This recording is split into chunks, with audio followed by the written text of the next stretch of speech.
কৃষকবৃন্দ, আসসালামু আলাইকুম রহমতুল্লাহ। আমরা অত্র উপজেলায় চাঁপাইনবাবগঞ্জে ৮,০০০ ক্ষুদ্র ও প্রান্তিক কৃষকের মাঝে উপসি আউশ ধান বীজ ও রাসায়নিক সার বিতরণ করা হয়েছে। বৃহস্পতিবার সকালে কৃষি সম্প্রসারণ অধিদপ্তরের উদ্যোগে শিবগঞ্জ উপজেলা কৃষি অফিস প্রাঙ্গণে এই ধান বীজ ও রাসায়নিক সার বিতরণ কার্যক্রমের উদ্বোধন করেন উপজেলা নির্বাহী কর্মকর্তা মাজহারুল ইসলাম। এ সময় তিনি বলেন, সরকার কৃষকদের পাশে রয়েছে এবং কৃষি খাতকে আরও শক্তিশালী করতে বিভিন্ন কার্যক্রম বাস্তবায়ন করছে।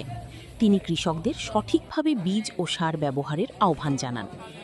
উপজেলা কৃষি কর্মকর্তা নয়ন মিয়ার সভাপতিত্বে আরও উপস্থিত ছিলেন সিনিয়র উপজেলা মৎস্য কর্মকর্তা সঞ্জয় কুমার সরকার, উপজেলা প্রাণী সম্পদ কর্মকর্তা ডাক্তার শাহাদত হোসেন ও উপজেলা পল্লী উন্নয়ন কর্মকর্তা শাহিন আক্তার সহ অন্যরা।